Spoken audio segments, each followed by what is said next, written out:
Le pervers narcissique. Se réparer après des années sous emprise. Par Calypso Belmondo. Avec la précieuse collaboration de Nathalie Puglia, auteure de Le ver dans la pomme.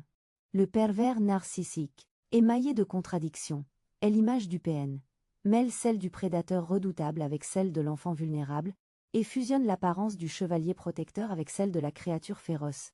Il peut être un homme ou une femme, un parent, un frère ou une sœur, un fils ou une fille, un ou une collègue, un ou un ami, un ou une supérieure hiérarchique. Il porte différents masques, selon les situations et les individus avec qui il interagit.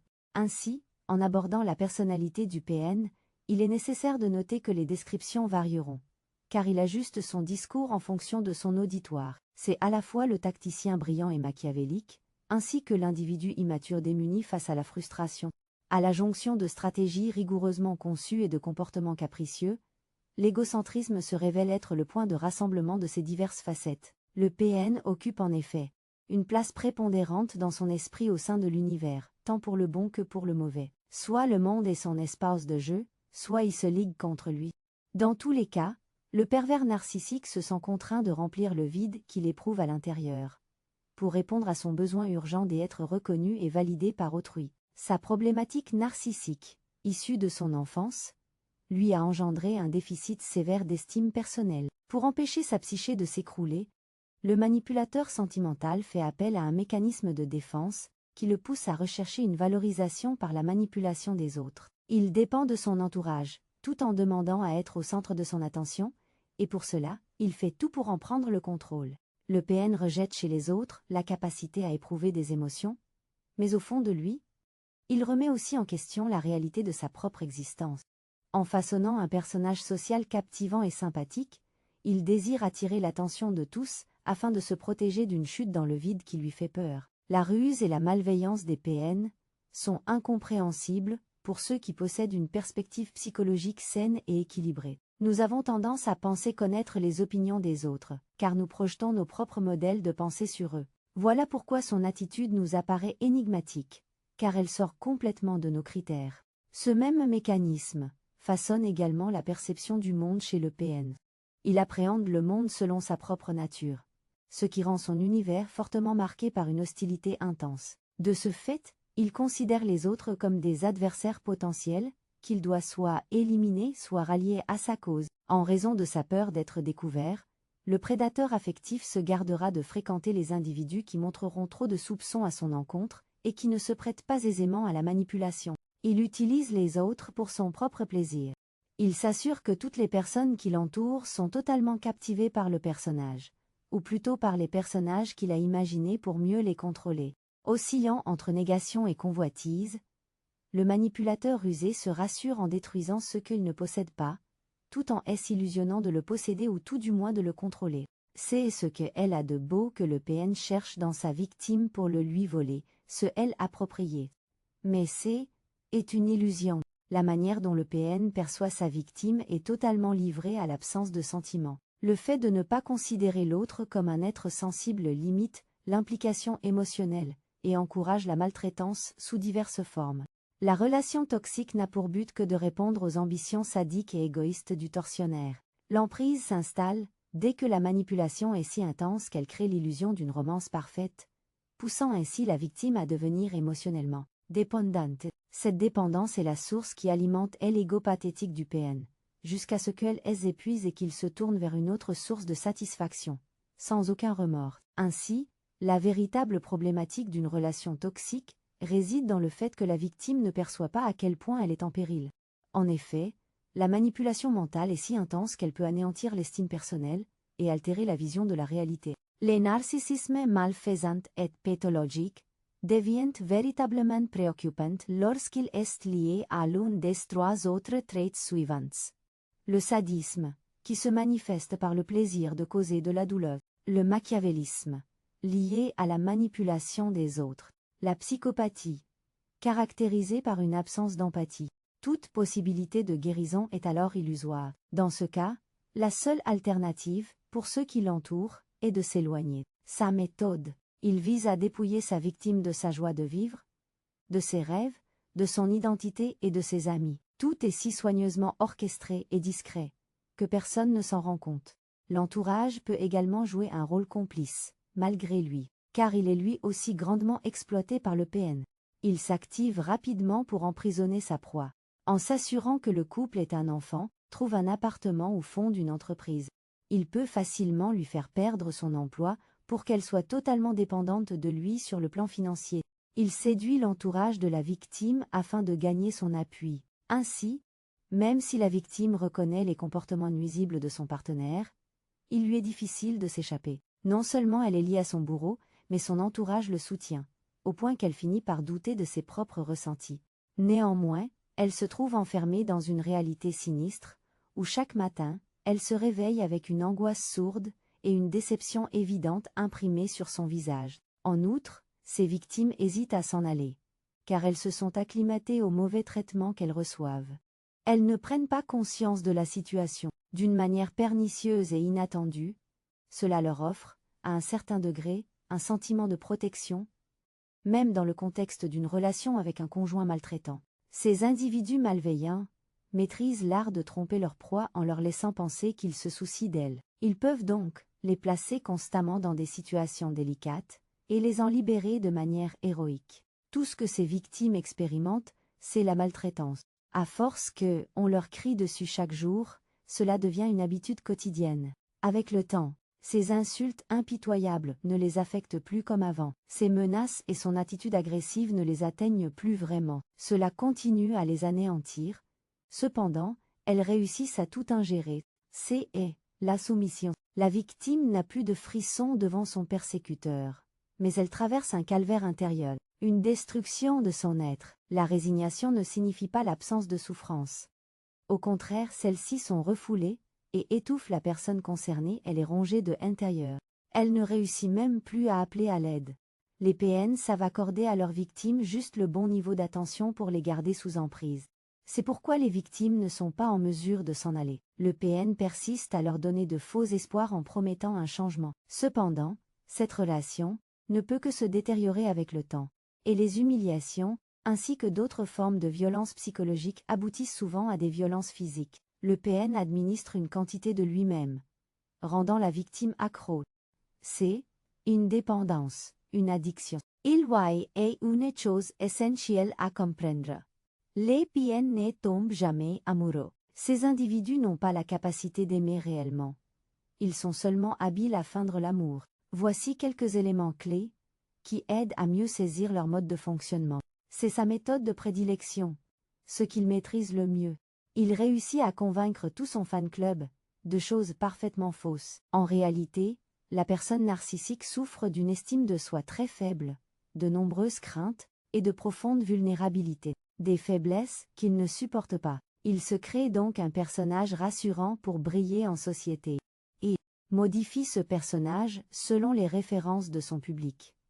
Ce qui explique pourquoi il présente plusieurs facettes de sa personnalité. Il cherche, admiration. Même si la victime a des doutes à son sujet dès le début et que elle le lui signale, il élaborera des excuses si convaincantes et poignantes que la conversation continuera pendant plusieurs jours, et jusqu'à ce que la victime soit acculée par l'épuisement puis capitule. Le PN est réputé pour ses monologues interminables, dont le but unique est d'implanter dans l'esprit de sa cible sa propre interprétation de la réalité. Le PN se comportera comme si ses actions n'avaient guère d'importance. Même s'il est surpris en train d'échanger avec son amante, il minimisera la situation. Il réfutera tout, même devant des éléments de preuve tangibles. Il répondra dans si escala. Je n'ai jamais dit, ou fait ça. Tu inventes. Ce que tu apportes comme preuve ne signifie rien. Tu es fou, ou folle. Tu te fais des films.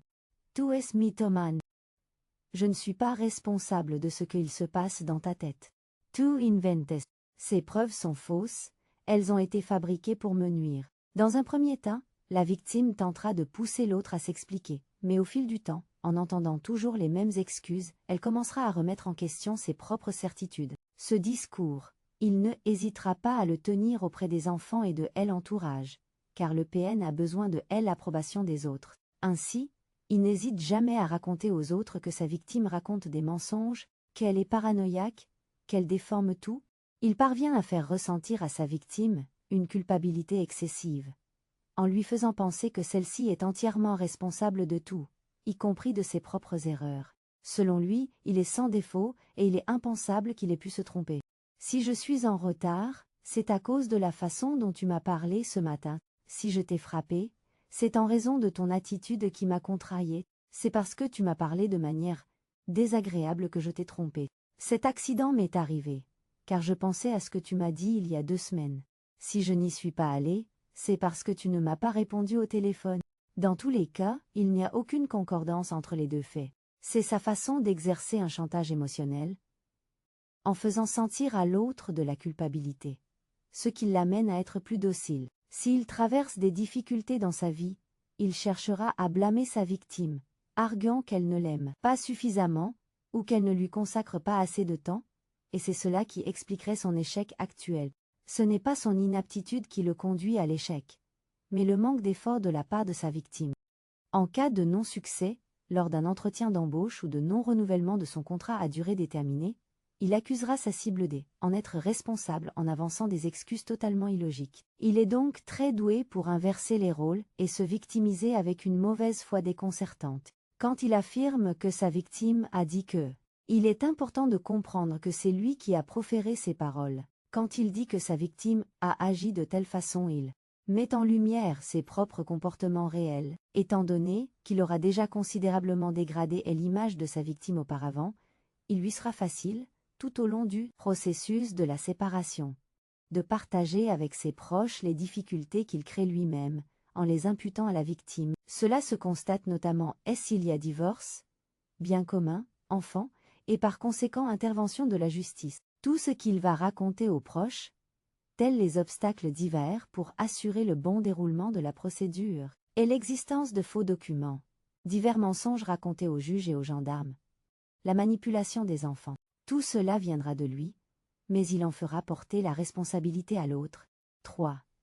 Il a un besoin obsessionnel de tout maîtriser. Sa fixation sur le contrôle le pousse à séparer sa cible de tout contact extérieur. Il souhaite qu'elle n'interagisse avec personne d'autre que lui, pour pouvoir l'imprégner de ses idées nocives et de sa violence. Il arrive à convaincre sa victime qu'il niait que lui qu'il aime.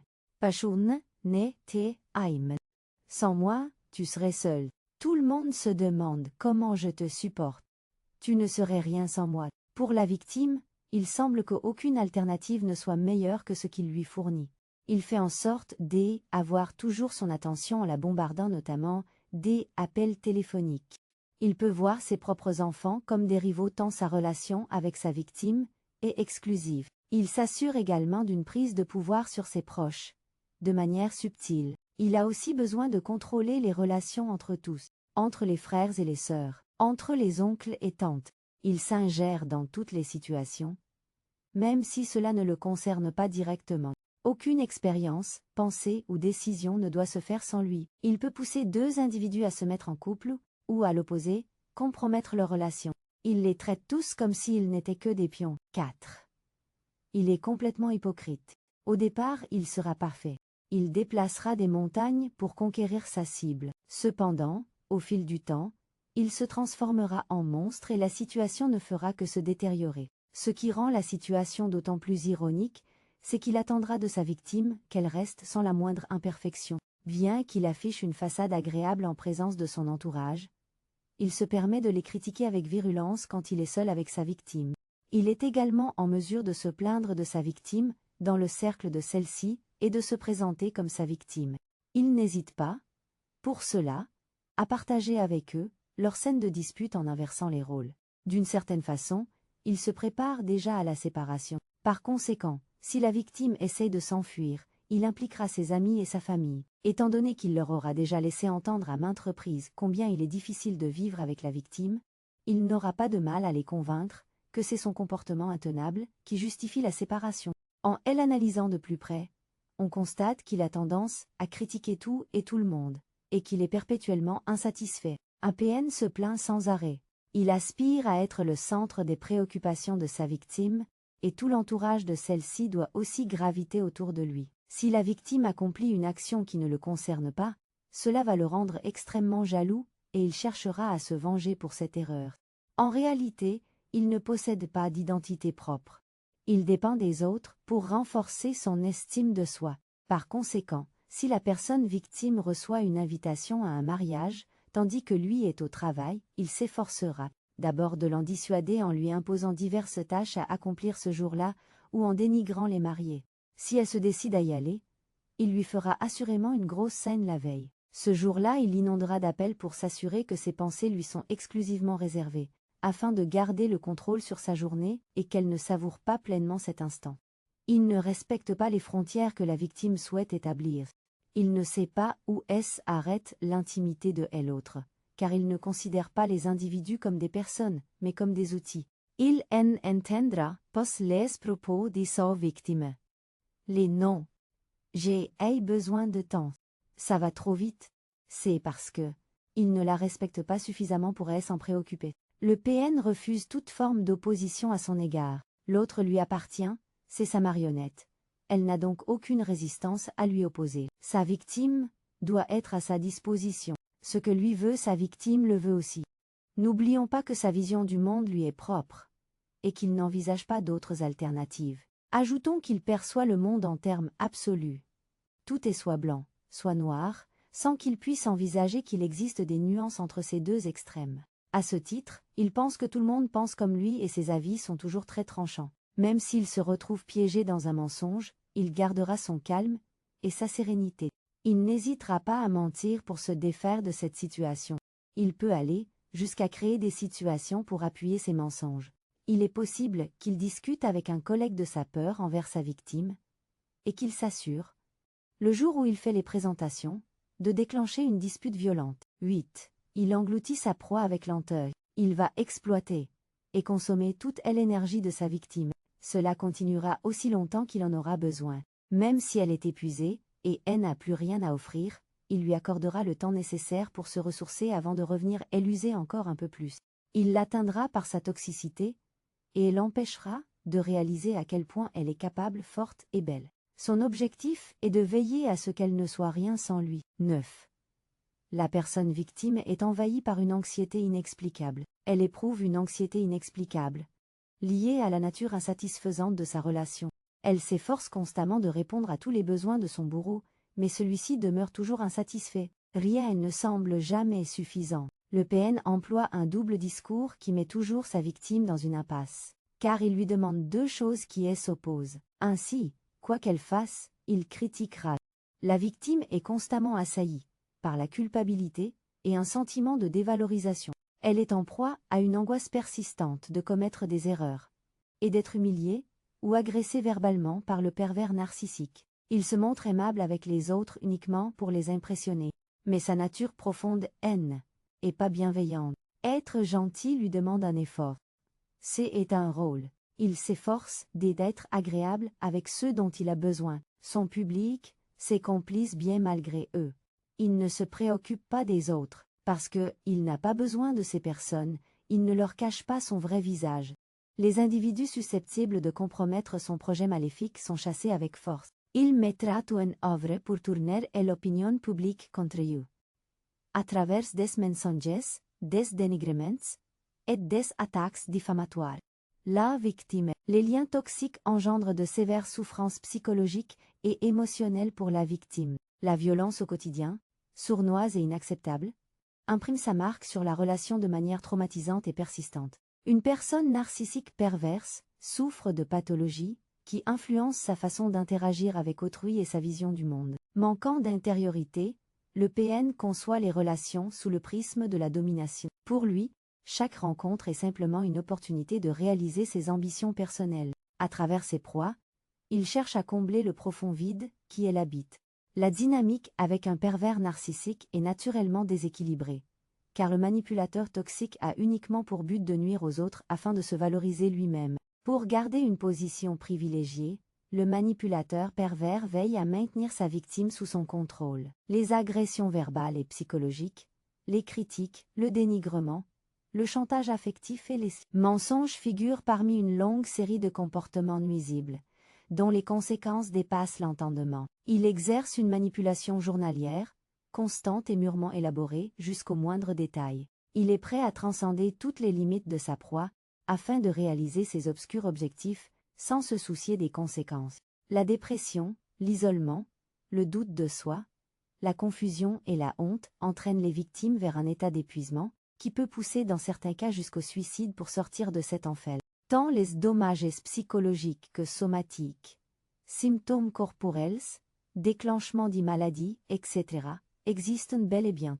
La victime éprouve constamment un sentiment de redevabilité et de culpabilité envers son bourreau. Souvent cette culpabilité la freine dans la perception des mécanismes d'emprise, sa prise de conscience et sa volonté de solliciter de l'aide.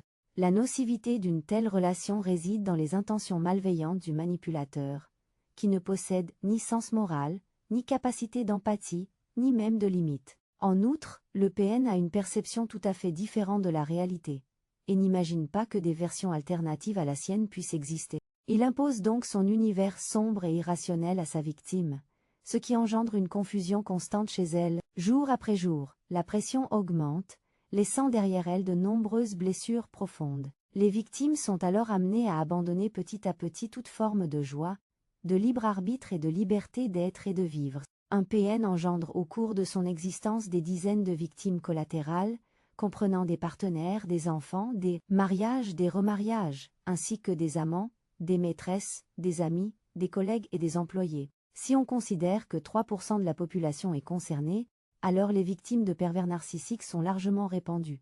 C'est pour cette raison qu'il est important de continuer à aborder la question de la perversion, ses conséquences, les victimes que cela entraîne, et de commencer à s'occuper des individus souffrant de narcissisme pathologique. La justice et les services sociaux ne sont pas encore assez informés sur le sujet. Il existe actuellement quelques groupes de parole en France, mais seulement dans quelques grandes villes. De plus en plus de spécialistes de la santé sont sensibilisés sur ce sujet et formés, afin de mieux repérer les comportements des pervers narcissiques. Mais est encore difficile pour les victimes de trouver une bonne écoute. En attendant une reconnaissance de l'État, l'élaboration de protocoles thérapeutiques et de soins pour les victimes, voici quelques suggestions destinées à soutenir celles-ci face aux pervers narcissiques, pour qu'elles puissent entreprendre leur propre reconstruction. Il faut mettre fin à la relation avec l'individu pervers, dès que cela est possible. Évoluant dans le déni, le pervers narcissique ne changera pas.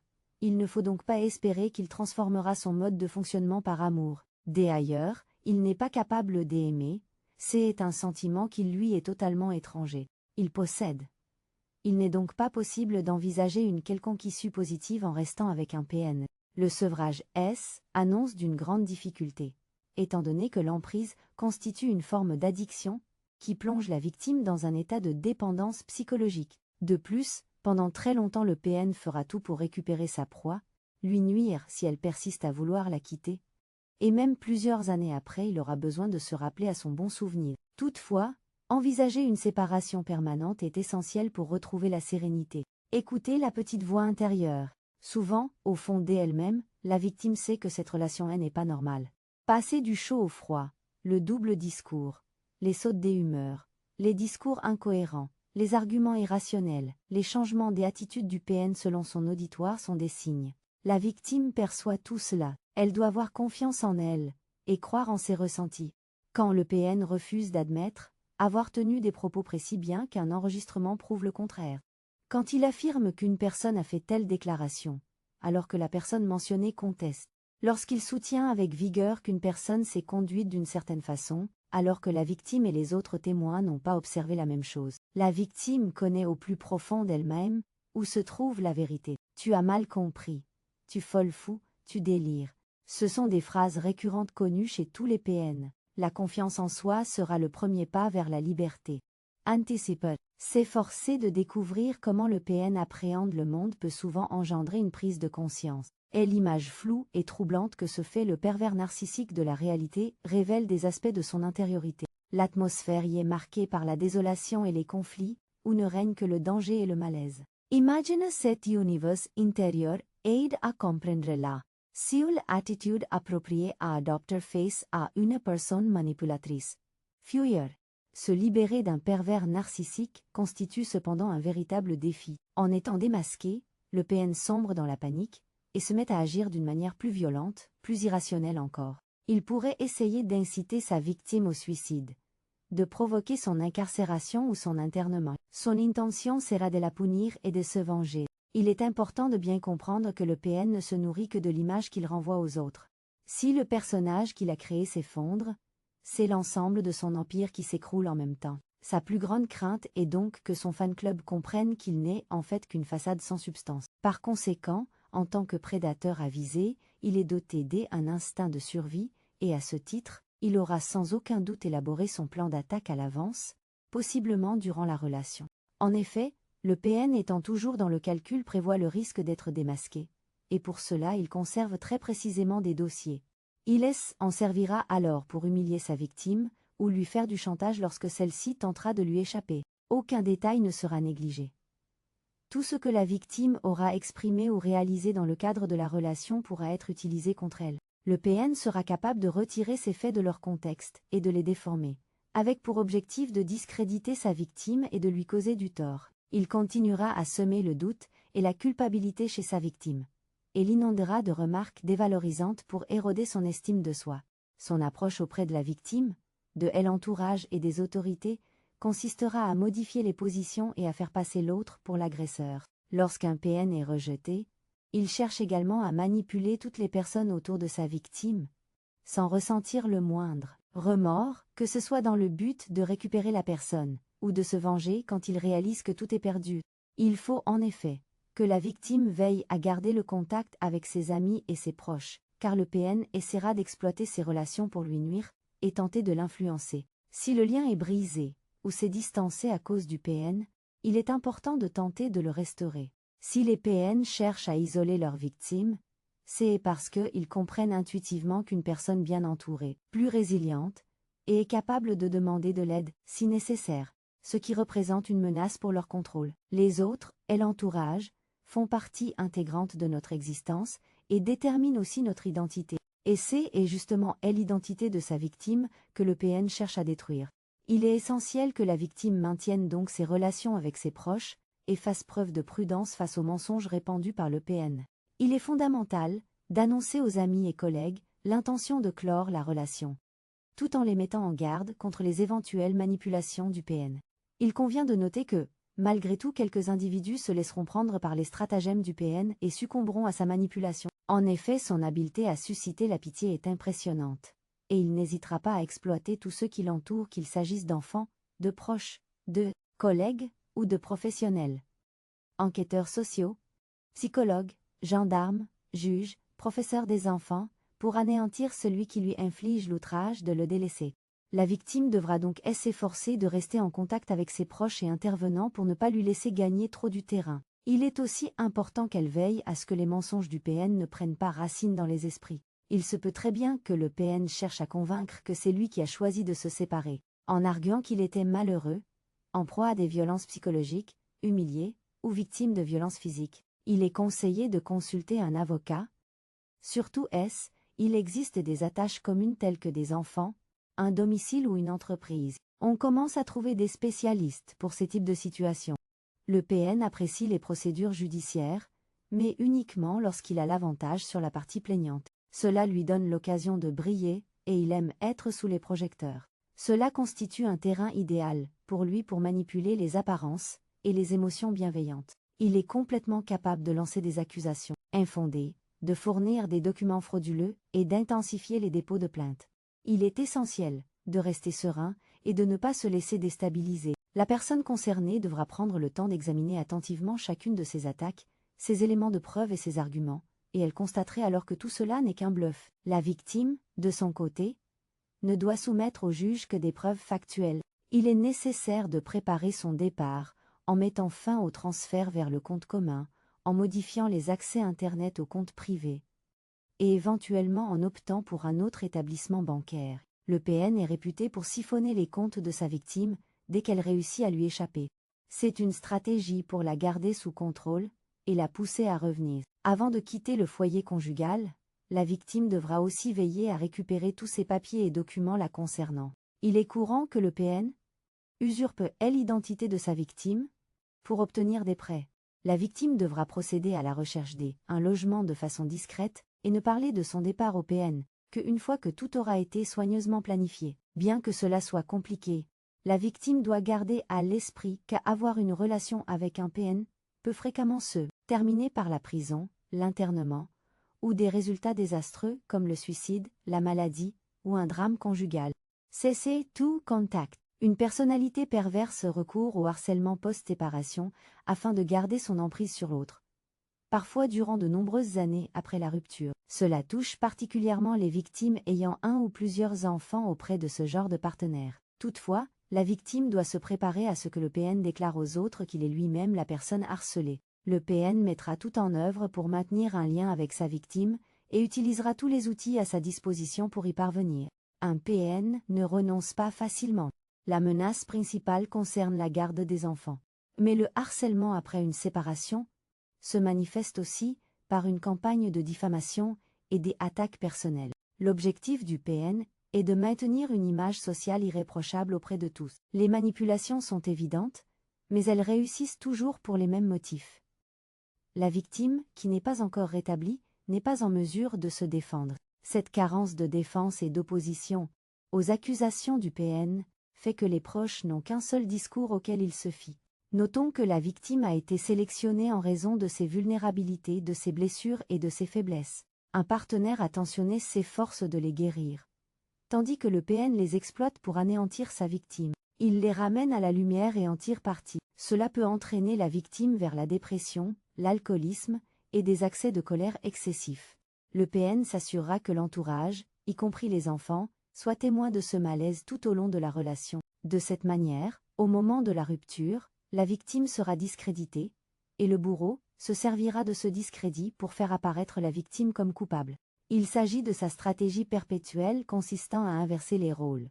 Il aura fait en sorte, tout au long de la relation, de rendre sa victime détestable aux yeux des proches. Bien que l'obscurité émane de lui, il réussit à s'accaparer la lumière de sa proie, et à lui faire porter ses propres ombres.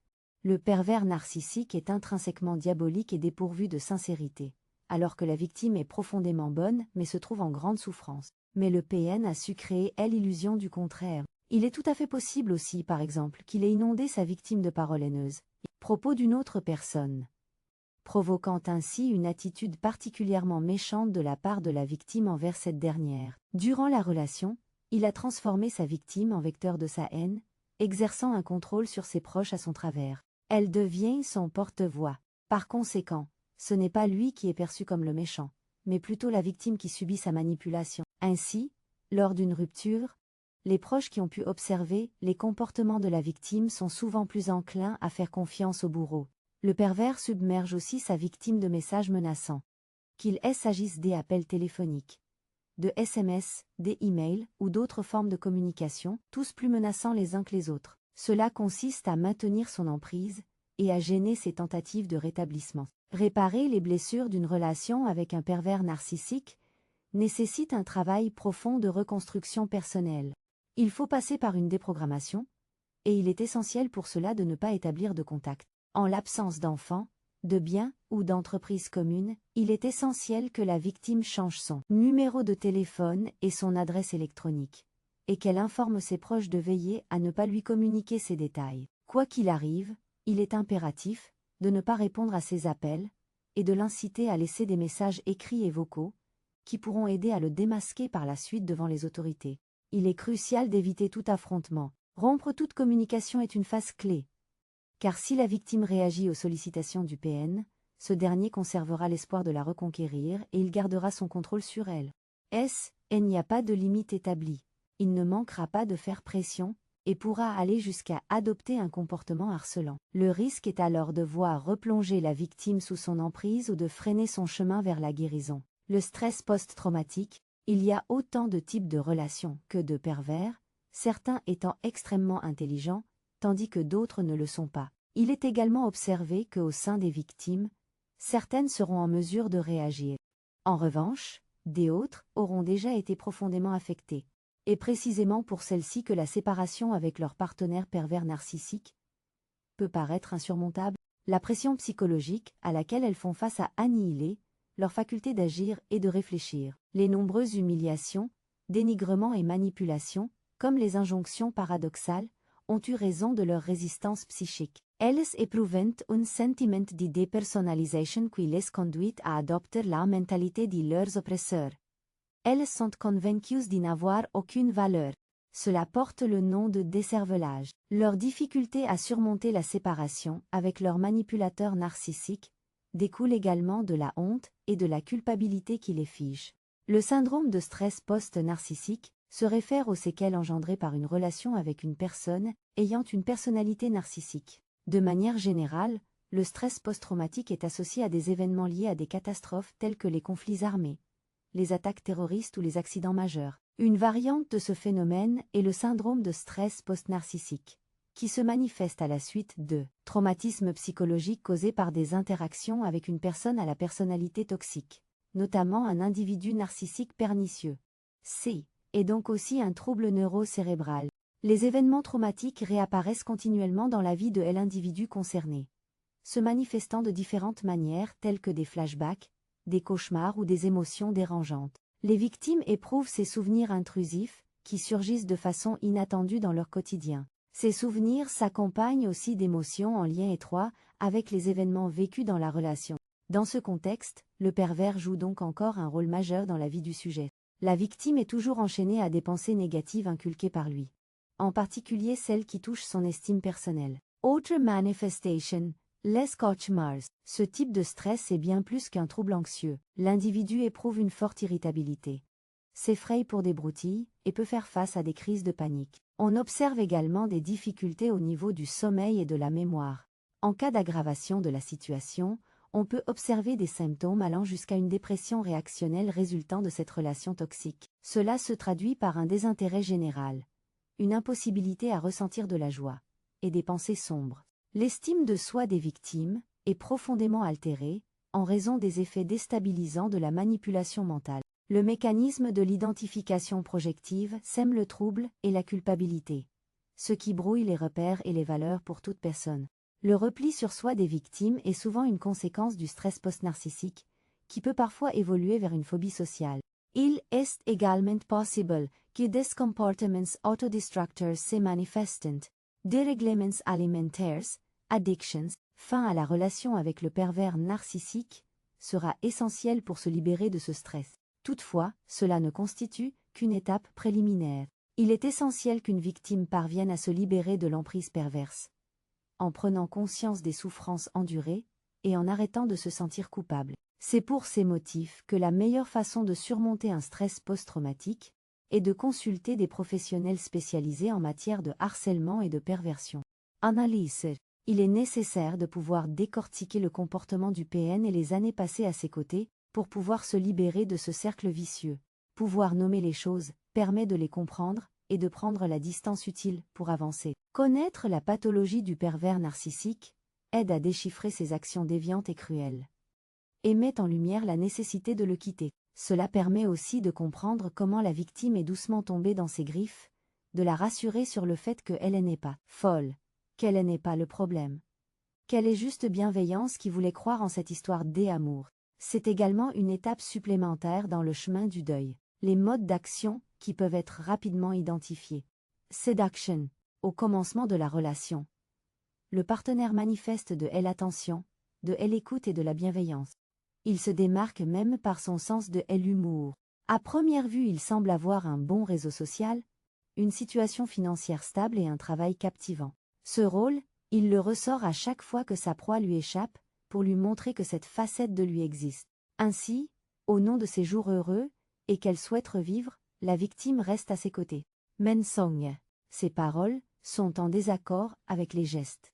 Au fil des mois, la victime comprend aussi que la réussite professionnelle et financière du PN n'est pas aussi impressionnante qu'il le prétend. Intimidation. Le PN impose un climat de peur et de crainte. Ses colères sont foudroyantes. Isolement. Progressivement, la victime se retrouve écartée de son entourage amical et familial. Elle forme une bulle fusionnelle avec son ou sa partenaire PN. Le PN détient l'omnipotence de ses désirs ainsi qu'un contrôle total sur elle. Devalorization. Le PN exploite les vulnérabilités de sa cible tout en dénigrant ses atouts. La victime finit par se convaincre qu'elle n'a aucune valeur et cherche l'approbation de son bourreau. Elle perd son libre arbitre. Culpabilisation et invalidement des roles. Le PN attribue à l'autre la responsabilité et la culpabilité de ses propres comportements. Chantage et menace. Chantage au suicide. De tout répéter à ses proches, de tout lui faire perdre, pour se sortir de cette emprise, la comprendre. Il est souvent utile que la victime prenne rapidement contact avec un thérapeute. Et, si des enfants sont impliqués, ceux-ci doivent également recevoir un accompagnement. Renforcer son estime personnelle et délimiter ses frontières. Retrouver une bonne estime de soi contribue à développer une image de soi, aussi objective que possible, ce qui permet de valoriser ses qualités et ses compétences. Le PN détruit l'identité de ses cibles, érode leur confiance personnelle et remet en question leur libre arbitre. La victime doit retrouver le chemin de l'amour-propre et de la connaissance de soi. Pour y parvenir, elle doit raviver ses sens, s'occuper d'elle-même et renouer avec son corps, et s'investir dans le sport, le yoga ou la sophrologie. Savourer des plats qui titillent les sens, profiter d'un massage, se rendre chez le coiffeur, danser en synchronie avec son corps, marcher sans chaussures sur l'herbe, fermer les yeux pour ressentir le vent caresser sa peau. Pratiquer cela en étant pleinement conscient de son corps, de son esprit, dans l'instant présent, afin de regagner confiance en soi, d'apprendre à s'apprécier et à se juger avec indulgence, tout en s'épanouissant. Sur le plan professionnel, social et sentimental, je vous recommande la lecture de mon ouvrage « Le petit manuel du bien-être ». Il est aussi nécessaire de poser des limites qui jouent un rôle clé dans notre identité, en définissant ce qui est acceptable et tolérable, par opposition à ce qui ne l'est pas. Mettre fin à l'isolement. Dans le cadre de la reconstruction, il est fondamental de dépasser l'isolement et de rétablir des liens sociaux. Il est encore possible de retrouver des personnes bienveillantes que la victime a peut-être laissées de côté durant la relation, ou de participer à des événements pour faire de nouvelles rencontres. Il est important d'accepter les invitations, de participer aux sorties et de rencontrer des gens. Reprendre paid, pour viser la liberté, il est primordial de se réinventer de façon solide. Pour ce faire, il est nécessaire d'analyser à quel point cette relation est toxique. La présence continue et la manipulation exercée par le pervers narcissique rendent souvent difficile la prise de conscience des conséquences dévastatrices et destructrices de la situation. Cela représente néanmoins une première étape vers la libération de l'emprise et la reconstruction. Les émotions accumulées dans ce type de relation engendrent, comme nous l'avons mentionné précédemment, de nombreuses blessures. Il est donc impératif de ne plus porter un tel fardeau en soi. Il est essentiel de partager ses expériences et ses émotions avec des amis ou des professionnels. La victime peut aussi se rendre à des groupes de parole, ou partager son histoire sur des forums dédiés. Il lui est possible d'exprimer cela par l'écriture, en reprenant les faits dans l'ordre chronologique, et en mettant en lumière ses émotions, ainsi que les incohérences, et tout ce qui n'était pas normal ni tolérable. Apprendre à se protéger. Chouchouter sa santé personnelle constitue une phase fondamentale et incontournable à valoriser dans ce parcours de transformation. Il est crucial d'apprendre à vivre intensément, en honorant ses désirs et en restant attentif à ses aspirations. Pour avancer dans la vie, il est crucial de bien se comprendre, ce qui demande de prendre du temps pour soi-même. La clé de la transformation réside, en réalité, dans notre capacité à reconnaître nos véritables aspirations dans la vie. Cela peut paraître inattendu, mais de nombreuses personnes ont du mal à discerner leurs souhaits profonds. Il est fréquent que nous soyons capables d'identifier ce qui ne nous satisfait plus, mais que nous éprouvions des difficultés à clarifier nos véritables désirs. Ainsi, il est impératif de renouer avec sa propre identité. Ainsi, le premier pas est de se détacher de ce que la victime n'est plus, de l'individu qu'elle ne veut plus représenter, des activités qu'elle ne souhaite plus faire et des expériences qu'elle ne veut plus connaître. Même si chaque séparation amoureuse est éprouvante, rompre avec un manipulateur pervers s'avère souvent plus compliqué. Pour surmonter une relation avec un pervers narcissique, il est essentiel de travailler sur ses propres blessures narcissiques. Sinon, le processus de deuil pourrait s'étendre indéfiniment. C'est en regardant avec courage ses failles qu'elle sera en mesure de saisir ce qu'elle a traversé avec son partenaire PN, et c'est en les soignant qu'elle réussira à surmonter cette épreuve et à se prémunir contre d'autres expériences de ce genre. L'introspection s'avère essentielle pour raccourcir le processus de guérison après une séparation avec un pervers narcissique. La première étape implique que la victime doit se concentrer sur son rapport à elle-même. L'image qu'elle a d'elle-même est fondamentale, et son bien-être ainsi que ses réussites sont inextricablement liés à l'amour qu'elle se donne. La perception qu'elle a d'elle-même façonne son comportement et influence ses choix, y compris ceux qui concernent ses relations interpersonnelles. Il ne fait aucun doute que notre manière d'aimer influence la façon dont nous nous traitons. Si la victime a une image positive d'elle-même, cela l'aidera à faire les meilleurs choix pour son avenir, y compris la personne avec qui elle souhaitera vivre, le métier qu'elle désirera exercer, les amis qui l'entoureront. Si l'image qu'elle a d'elle-même est de faible qualité, elle finira par se contenter de la médiocrité, croyant ne pas mériter davantage. Le déficit d'amour de soi engendre une forme de dépendance affective envers autrui, car la personne attend d'eux qu'ils remplissent son vide intérieur. Pour cela, elle est prête à accepter n'importe quelle situation, même à se compromettre ou à opter pour un partenaire qui ne lui convient pas. Si la victime n'a pas d'estime pour elle-même et que d'autres la maltraitent, elle en viendra à croire que c'est une situation normale. Plus elle se percevra négativement, plus elle sera malmenée par les autres, et cela la détruira progressivement. Pour retrouver un équilibre, il est fondamental aussi de commencer par reconnaître que l'on a éprouvé des blessures et que l'on est une victime. Quand la personne victime réalise que ce qu'elle croyait être de l'amour n'était qu'une manipulation, cela lui provoque un choc comparable à celui d'une explosion. Elle va s'efforcer de rationaliser les événements et d'y apporter un sens. Néanmoins, étant souvent livrée à elle-même, elle se tournera vers son intérieur pour trouver des explications. C'est un travail qui est difficile à accomplir sans aide. Il est donc essentiel de chercher le soutien d'un professionnel, de prendre part à des groupes de parole, de s'informer sur le sujet à travers des lectures ou d'échanger sur des forums. Avoir une bonne estime de soi aide à se respecter et à obtenir le respect des autres. Estimar permite affirme.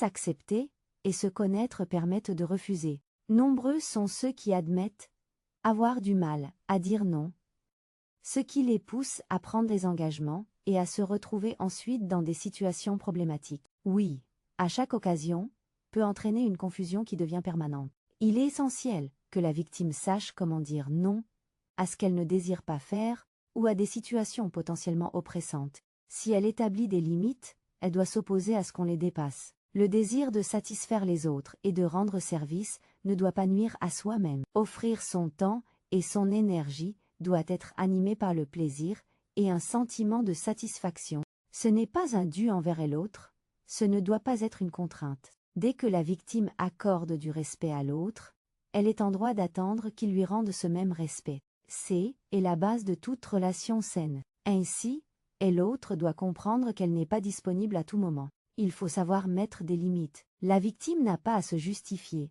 car expliquer ses choix peut porter atteinte à son estime personnelle. Elle ne devrait pas avoir à se justifier en fournissant des explications. Un non, cela ne peut pas se faire, est amplement suffisant. Il n'est pas nécessaire que la victime se justifie ou s'excuse pour ses émotions, son rythme personnel, sa famille ou sa santé.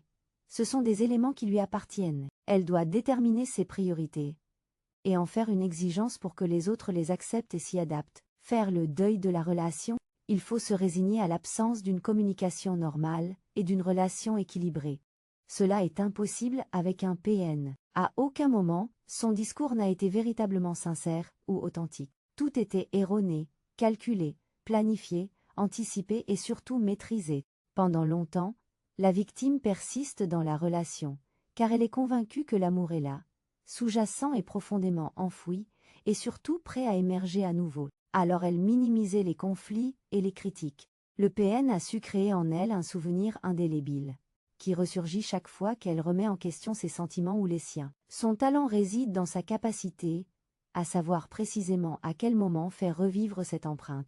Oublier les instants précieux partagés avec un PN est une étape essentielle dans le processus de réhabilitation. La peur et la colère pourraient disparaître au profit de souvenirs positifs, suscitant ainsi des interrogations sur la pertinence de la séparation. Ces souvenirs, profondément ancrés dans la mémoire en raison des émotions qu'ils éveillent, se retrouvent enrichis, ce qui peut expliquer pourquoi la période de deuil après une relation est parfois marquée par une certaine nostalgie. L'attachement à son bourreau révèle souvent une dépendance pathologique, fréquemment confondue avec de l'amour. Par conséquent, même si la rupture est déjà effective, il est préférable de prévoir l'émergence de sentiments confus et dérangeants. Si la faiblesse s'installe chez la victime, il lui suffit de repenser à ses souvenirs douloureux et humiliants pour retrouver la vérité. J'ai proposé de coucher par écrit l'histoire et les blessures, en mettant en avant tout ce qui sortait de l'ordinaire. La victime ne devra pas hésiter à revisiter ses souvenirs, lorsqu'elle se sentira prête à succomber de nouveau aux manipulations du pervers narcissique. Il est essentiel que la victime s'éloigne des sentiments amoureux engendrés par les souvenirs, car l'amour est une affaire de deux, alors qu'elle se retrouvait seule face à cet élan sentimental. Si elle fait preuve de sincérité, elle doit accepter que ce n'était pas réciproque. Il est donc essentiel de reconnaître et d'accepter le fait qu'il n'y a jamais eu d'amour véritable de la part du PN. Il n'y a jamais eu de nous, il a commencé à mentir dès le départ, et la relation n'a jamais été bâtie sur des bases fiables. Les manipulateurs manient le mensonge comme personne. Parmi les nombreuses affirmations sans aucun fondement, on trouve de belles promesses et des paroles vides. Le pervers sadique fait remonter à la surface les moments idylliques du début de leur relation pour inciter sa victime à vouloir rester. Mais ce personnage parfait du début n'est qu'une invention fictive. C'est de cette manière qu'elle parvient à endurer tout ce que son partenaire lui impose. Faire le deuil implique d'accepter son rôle de victime, d'accepter son humanité, d'avoir cru, aimé, attendu et espéré. Cela contribue à faire de la victime une personne merveilleuse. En attaquant l'estime de soi de sa partenaire, le manipulateur émotionnel tente de lui faire penser qu'elle dépend de lui. En réalité, c'est tout le contraire. Afin de remédier à son manque narcissique, ce prédateur émotionnel se voit obligé d'extraire l'énergie vitale de sa proie, car sans elle, sa survie psychique serait impossible.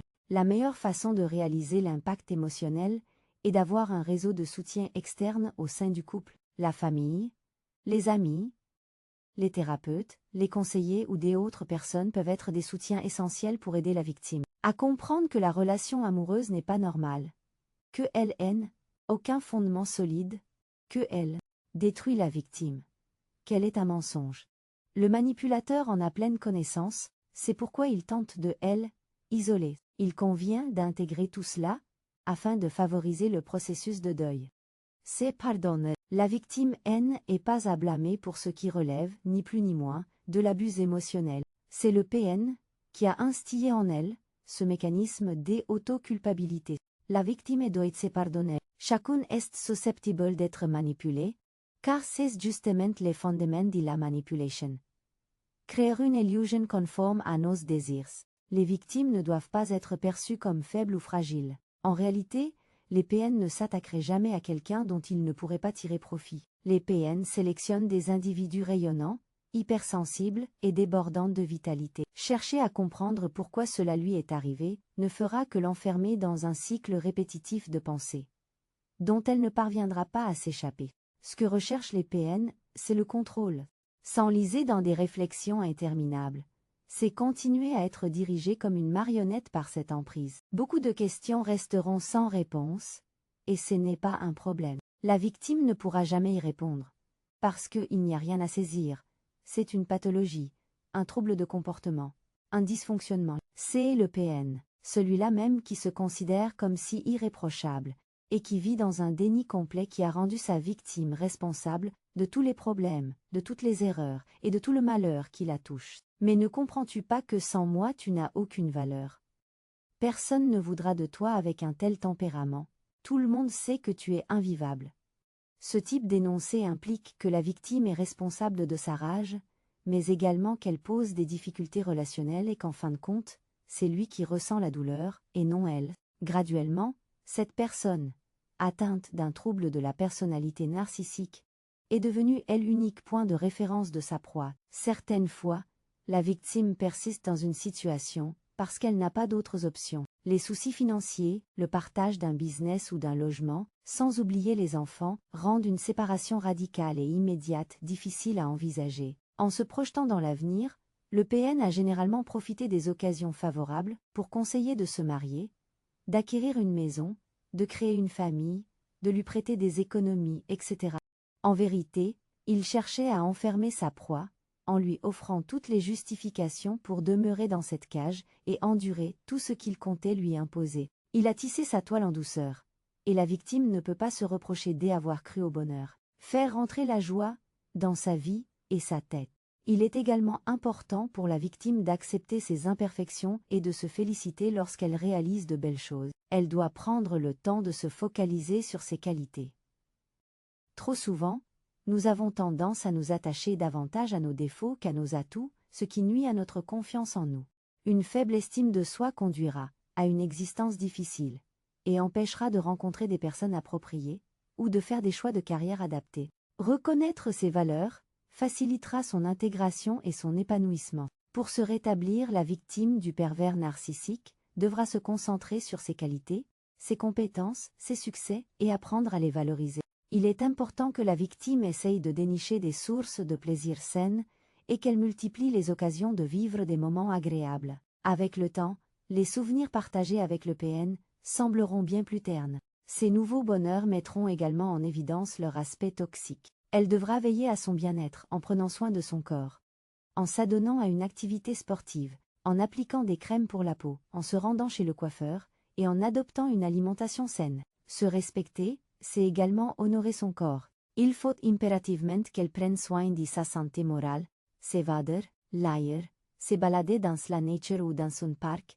savourer sa pâtisserie favorite et passer des moments agréables avec ses amis.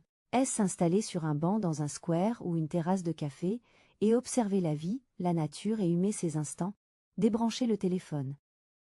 Accorder des après-midi devant sa série télévisée préférée. Trouver du bonheur dans les petites choses est fondamental. Savourer la beauté et les instants enchanteurs qui la vie quotidienne a lui propose. Un sourire, un oiseau, un coucher de soleil et un délicieux repas. Elle ne devra pas oublier de valoriser ses véritables amis. Les gens ne sont pas contraints d'être à ses côtés. Elle doit donc être tolérante avec ceux qui préfèrent ne pas l'être et montrer de la reconnaissance à ceux qui sont présents et respectueux. Elle devra débarrasser son logement de tout ce qui pourrait être nuisible. Il est important d'aérer et de laisser entrer la lumière du soleil dès que cela se présente. Il faut également éliminer tout ce qui pompe son énergie. Pour chaque pensée qu'elle formulera, elle obtiendra un retour d'énergie identique. Il est essentiel de se projeter dans l'avenir et d'avoir des rêves et des projets, tout en respectant l'importance du moment présent. Le moment présent offre constamment des occasions de se sentir heureux. La vie se déroule ici et maintenant. Les petites choses apportent souvent les plus grands plaisirs quotidiens. Nous pouvons vibrer dans de petits instants. La victime ne doit pas négliger d'être bienveillante envers elle-même, tout comme elle l'est souvent envers les autres. Ce n'est qu'avec le temps que la victime réalisera qu'il n'existe pas de bons souvenirs, seulement ceux auxquels elle était attachée, qui se sont avérés tronqués, fabriqués ou illusoires. La coparentalité, devenir parent est un engagement sérieux, qui se compare à un travail à plein temps. Cette responsabilité requiert d'établir des règles et des principes fondamentaux, tout en restant à l'écoute, avec bienveillance et capacité d'adaptation. La création d'un cadre structurant pour l'enfant est particulièrement essentielle dans le cadre d'une coparentalité, et cela doit, dans l'idéal, être le fruit d'une collaboration entre deux adultes. Néanmoins, la difficulté de partager la responsabilité parentale avec un individu narcissique perturbe l'harmonie globale. Son véritable intérêt réside dans le lien qu'il entretient avec l'autre parent, plutôt que dans ses propres enfants. Pour le parent sain, conserver une relation avec un parent toxique et manipulateur représente une complexité additionnelle à surmonter. D'une part, il est essentiel de garantir un soutien pour deux.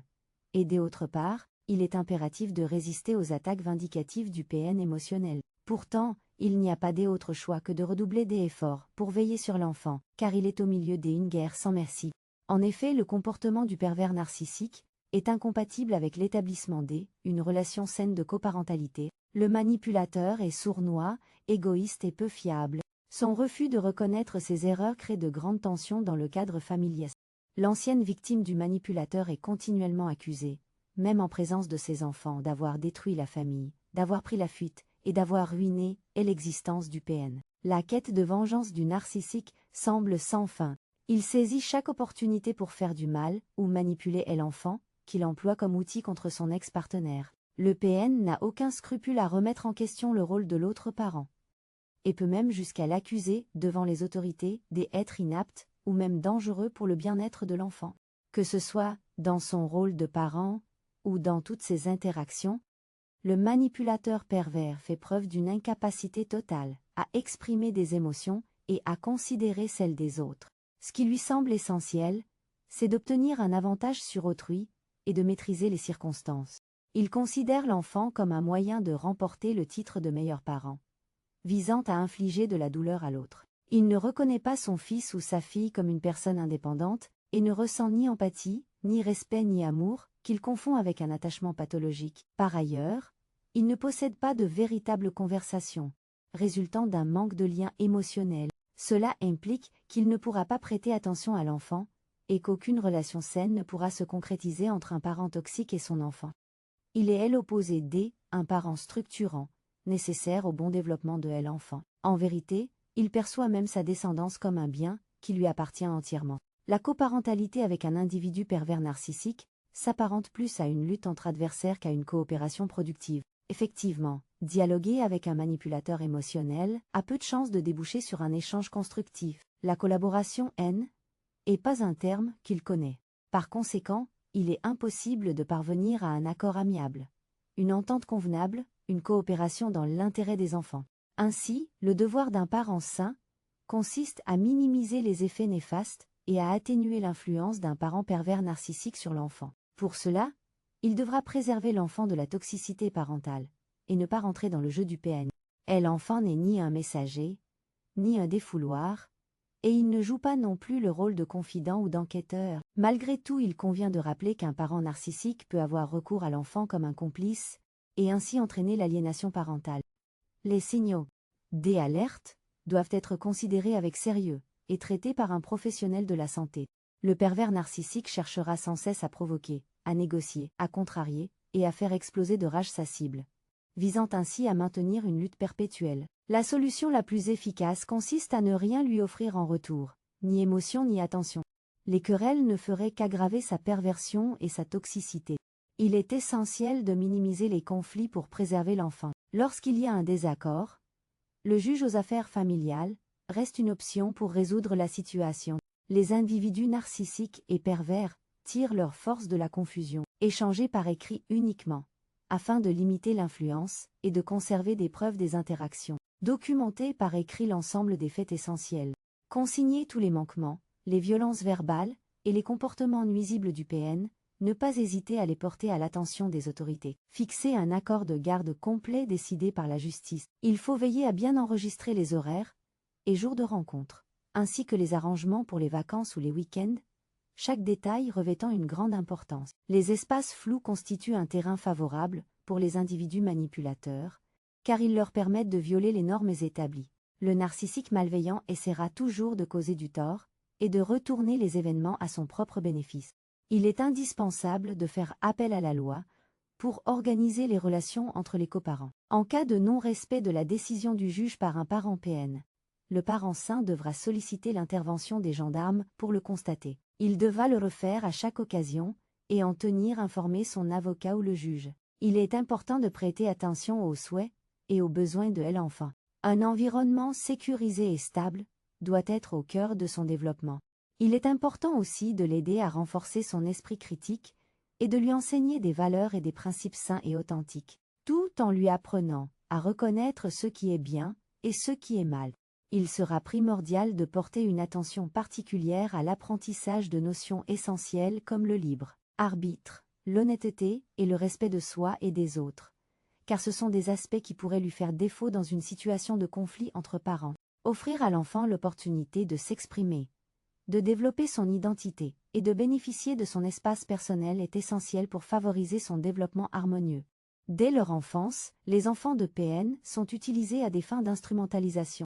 Cela provoque inéluctablement une atteinte psychique susceptible de mener à un trouble narcissique, pouvant aller jusqu'à la perversité. Il n'est pas inhabituel que les enfants de PN adoptent des traits de manipulation perverse. Une fois que le parent équilibré s'extirpe de l'emprise psychologique, on constate que l'attention du pervers narcissique se porte sur les enfants du couple. Ces derniers ne représentent pas des individus, mais servent de moyens pour blesser l'autre parent. C'est alors qu'on aborde la notion d'aliénation parentale, plaçant l'enfant au centre des tensions conjugales et lui donnant un rôle actif, entraînant potentiellement de nombreuses conséquences ultérieures. Les conflits autour de la garde pendant une séparation d'avec un manipulateur ne sont pas liés à son souhait de voir ses enfants. Leur intention est de faire durer éternellement la souffrance de la victime et une certaine emprise sur elle. Faire face au chantage sur les enfants, après une rupture. Le manipulateur, laissé pour compte, désire laver son honneur aux yeux du public, après l'affront fait à son narcissisme, tout en continuant à exercer son emprise. Il pourra pour cela utiliser les enfants comme moyen de pression. Le harcèlement qui survient après une séparation peut s'exprimer à travers les enfants. Il s'agit de provoquer une altération de la conscience de l'enfant, de le troubler profondément, pour qu'il prenne part aux diffamations dirigées contre le parent équilibré. La victime du harcèlement post-séparation d'un pervers narcissique ne trouve aucun répit. Il commence par agir sur le plan psychologique, puis peut continuer sur le plan institutionnel, lorsque le pervers cherche à se venger en engageant des procédures judiciaires et en utilisant les enfants comme instruments. En réponse au harcèlement, aux intimidations et à toutes sortes d'accusations, le fait de couper tout lien demeure la solution la plus efficace. Il est préférable de ne jamais réagir aux messages menaçants, provocateurs ou intimidants exprimés par le pervers, et de conserver seulement des traces pour les transmettre à la justice. Dans ce contexte, on peut établir une adresse e-mail spécifiquement pour le pervers, tout en le bloquant sur les autres moyens de communication et en désactivant les notifications, et en ne vérifiant les messages que de manière occasionnelle. Lorsque la présence d'enfants rend cette solution irréalisable, il convient d'afficher une froideur et une indifférence, tout en restreignant les échanges au minimum requis. Les pervers narcissiques cherchent constamment à nuire à l'image sociale de leur partenaire en le faisant paraître fou, dans le cas de la mère, ou violent dans le cas du père. La victime doit impérativement chercher un cercle de personnes capables de faire preuve d'objectivité, et qui ne se laissent pas influencer par le mensonge et la manipulation. Ce genre de soutien est généralement plus accessible dans le cercle des amis que dans la famille, qui est souvent également sous influence. Il est crucial pour la victime de résister à l'image monstrueuse, faite d'elle-même, par le pervers auprès de son entourage ou des tribunaux. Image que le PN cherche à faire accréditer non seulement à l'entourage, la justice, les professionnels de santé, mais surtout à la victime elle-même. Affindigerer un harcèlement post-séparation. La meilleure approche pour la victime consiste à être accompagnée sur deux aspects essentiels, le soutien psychologique et l'assistance juridique. Consulter un spécialiste des relations d'emprise et de manipulation psychologique est, dès le commencement, la réaction la plus appropriée. Pour les avocats, on constate qu'il existe de plus en plus de spécialistes de ce genre de cas, qui, hélas, sont en forte recrudescence actuellement. Il est possible de solliciter une enquête sociale. Toutefois, il n'est pas assuré que l'expert désigné soit conscient de ce type de comportement, et il pourrait tout à fait être manipulé par le PN. Conclusion. Il est urgent de s'éloigner du PN au plus vite. Une fois fait, il est important de ne plus jamais porter son regard en arrière. Pour cela, il est nécessaire de prendre en compte que la relation n'aurait jamais évolué, sauf pour se détériorer. Il est également nécessaire de reconnaître qu'il n'y a jamais eu de sincérité partagée. Dès le premier jour, tout était faussé. Le départ se prépare, il est essentiel de se protéger contre toutes les potentielles attaques, afin de réduire au maximum les agressions et les dommages. Ainsi, il est essentiel de sécuriser les comptes bancaires, d'informer les proches et les collègues, et de changer de numéro de téléphone. Restreindre les interactions est mieux, les refuser lorsque cela est possible favorisera une récupération plus rapide. Dans tous les cas, il ne faut pas hésiter à rechercher de l'assistance extérieure. Avocats, psychologues, juges. Il est nécessaire de réapprendre à s'écouter, à avoir confiance en soi, à s'aimer et à renouer avec la vie sociale.